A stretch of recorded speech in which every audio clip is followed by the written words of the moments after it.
Alright, folks, welcome to the Fat Man again. This is technically, I guess, Breakfast with the Fat Man. As you can tell, if you've seen a couple of my last videos, I have been working with a new video editor program called XSplit Broadcaster. It was some tips and information given to me by GM Bloodsworth of Unscripted and Unchanged. Thank you, Edward. I really appreciate this stuff. This has given me some opportunities. I got me an opening credit scene. I'm still working on it. It's possible it may work. I may have to do something else. It's an experiment as we go along.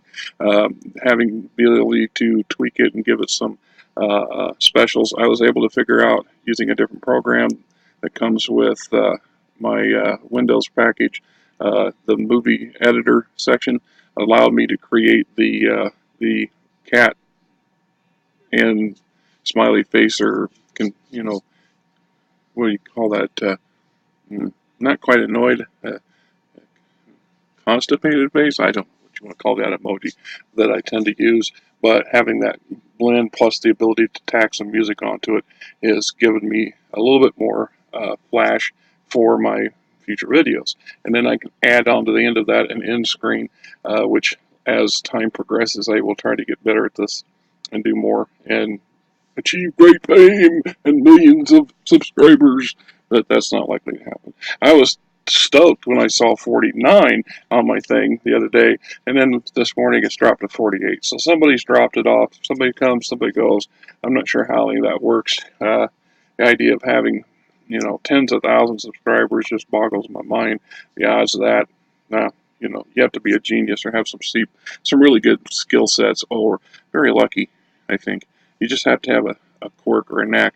Like I said, of all the videos, and I've got close to 400 now that I have, the one that has 25-30% of the hits is the one I got locked out of my mom's Ford Focus in the middle of wintertime. And it's a very brief, and it's just mostly me griping about how much it cost me to get back in the car, and how it was, things like that have a tendency to happen when you really need to be someplace. So, my topic on this particular video for today is, does media, things like movies and books and comic books, play a serious, very intense role in forming our RPGs, our role-playing games, specifically their backgrounds? Are certain, as you well know, certain games are exclusively designed for their setting. I mean, you cannot really divorce the game mechanics from the game world and have an effective game. You can do this if you're willing to do it, but it really just doesn't. Or do they? To me, they do. So, as an example, I mean, I've got things like Star Wars. The Star Wars role-playing game system, whether you're using the old Western Games D6 system or the D20 system that come out by WizKids or Wizards of the Coast, or whatever version thereof that they like to keep changing their names to.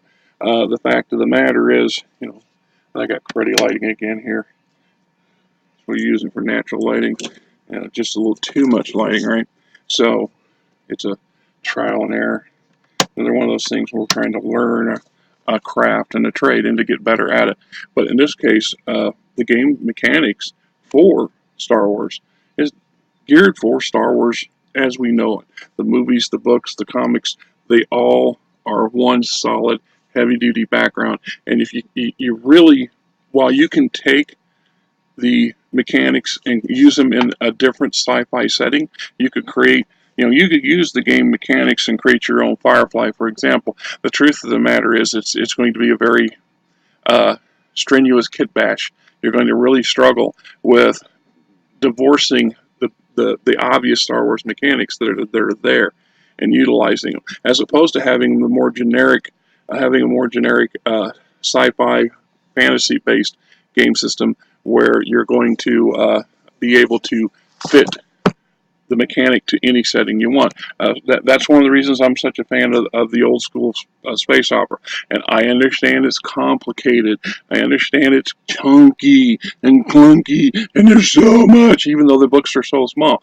No, the deal is that it is designed to cover as many game scenarios as a GM might envision.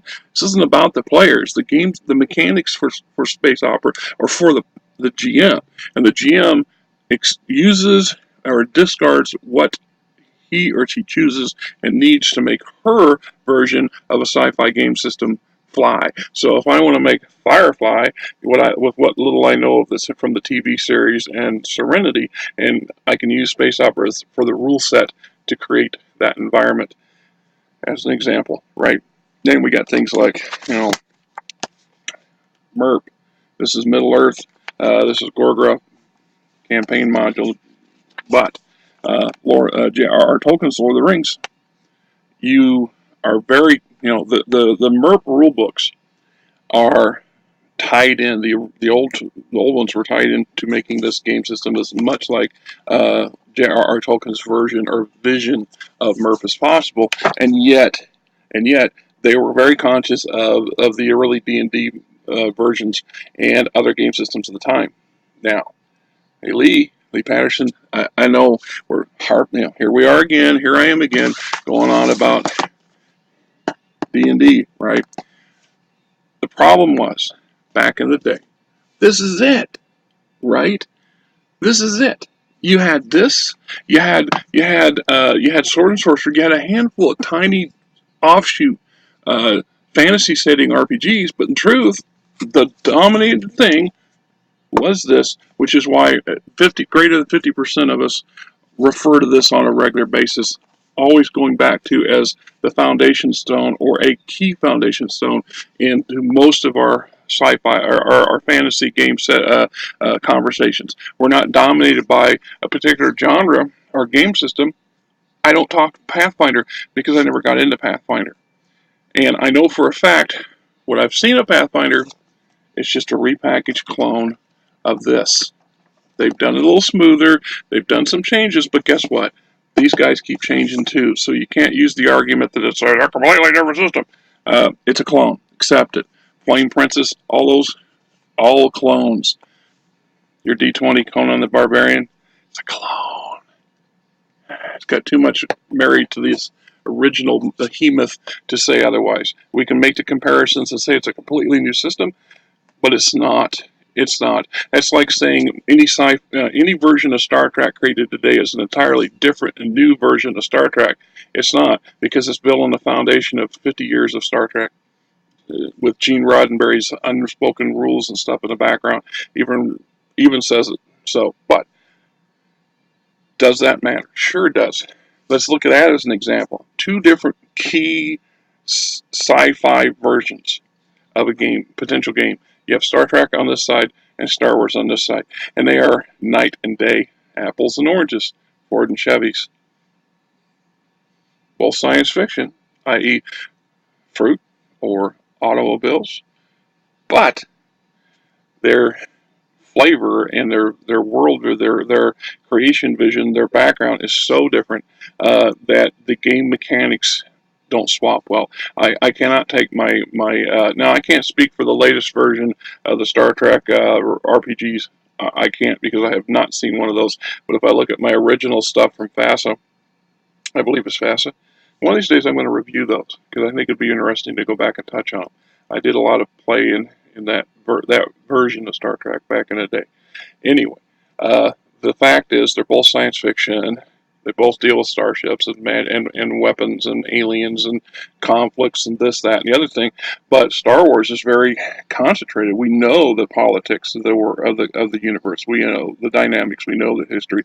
We know what they're going to go, and we also know that Jedi are huge. This mythical force, i.e., space magic, and the Jedi are integral portions of that game universe, and opposed to Star Trek, where we have logic and Spock and Romulans and Klingons, where the races and their differences are much more prominent than in Star Wars. Their politics of these spacefaring nations that occasionally go to war with each other are much different than this galactic dominant universe where we've got a small group of people fighting against the machine, and they're so apples and oranges, and yet, like I said, there's a lot of comparisons. So I think that because Star Trek and its TV series, original TV series, and its follow-up and all the movies have very well scripted that backstory and that flavor for that sci-fi setting. That the mechanic in a game perspective, from an RPG's perspective, is you can't overlap each other. They just don't. They don't work, right? They just don't work. Uh, when we look at things like I said, there's a reason why this is such a big monster, and it's lost its size in recent years. And I'm going to acknowledge that right now. It's diminished. It's diminished. It's in part. It's diminished itself. Those people who create it are desperate to come up with the next great thing that's going to keep up with the Joneses. When back in the day, everybody else was racing to catch up with the Joan, and this was the Jones right here. Everybody was racing to try to catch up or at least emulate the system. Well, now there's such a huge, wide range of available stuff out there, in part because our social media and our ability to do things digitally and independently has exceedingly exploded. So one guy can make an awesome game system, put it out there, and get thousands of followers and create a pocket game system for you, if you will, that tens of thousands of others may never have heard of before, or they've heard passing glances of. But in comparison, there might be 100 of those fellas, as opposed to back in the day when you and Mr. Bloodworth and Rob Gusserson and hundreds of others that you're familiar with. When we were younger, had to go to the local store and shop the shelves and buy what we could get, because you either had this, or you had this, or you had this, or you had nothing. That's the truth. You had this. Your options were much more limited, and you couldn't go online. You couldn't access the internet or go do your stuff and Google things and get PDFs and all this stuff. You know what a PDF was 30 years ago? It was a good friend who went out and bought this and then spent $15 or $20 at a local Xerox copying off pages for you and giving it to you. That was a PDF. The equivalent thereof. You couldn't go online and download it and get hundreds of free material, or go and get hundreds of older game systems for free, because there was no method of doing that. And those of you who know what I'm talking about, you know exactly what I'm talking about. It's just like even earlier than that, the only way to connect was through little ads in the back of a handful of magazines. Very few magazines back in the time catered to gamers, and or you would get an older school book, one of these older game books, and in the very back there'd be one extra page, and there'd be some possible connectivities there where somebody would run an ad, and you could go and connect with them through the mail. But we didn't have social media. Our social media was snail mail, so doing things through the mail took much longer to do. There was a long time ago, I tried to run a BattleTech campaign through the mail, play by mail, and I had about a dozen different players, and one of them, was as far away as South Africa, and the turnaround for that fellow was 3 months, because all my stuff I could fly my stuff there fairly cheap and get it there. He could get my response back in less than 4 or 5 days. It could take 3 months for his response to get to me, because his came by boat for some reason.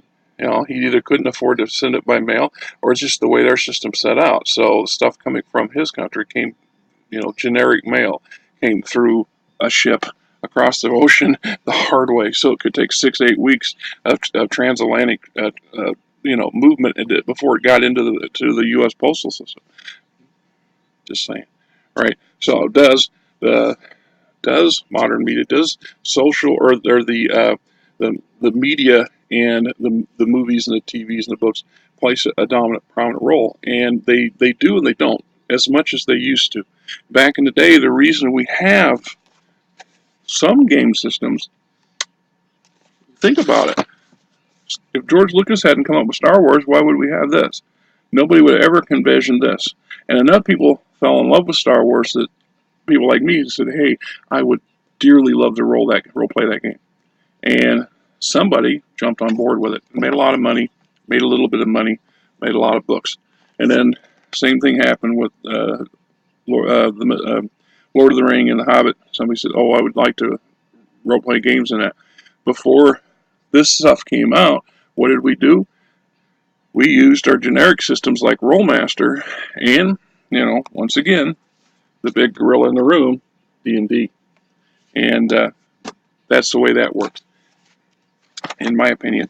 And as always, I'm always interested to hear if you guys have a version or a difference of opinion. And if you don't, so be it. That's your option, your choice. Like I said, it's Saturday morning. I'm still working on learning and mastering. I guess trying to even a little thing is centering my laptop, so I'm centered in the picture and not kind of cockeyed like that. It's all part of that learning curve thing, I guess. So game on. Enjoy your day. Make videos.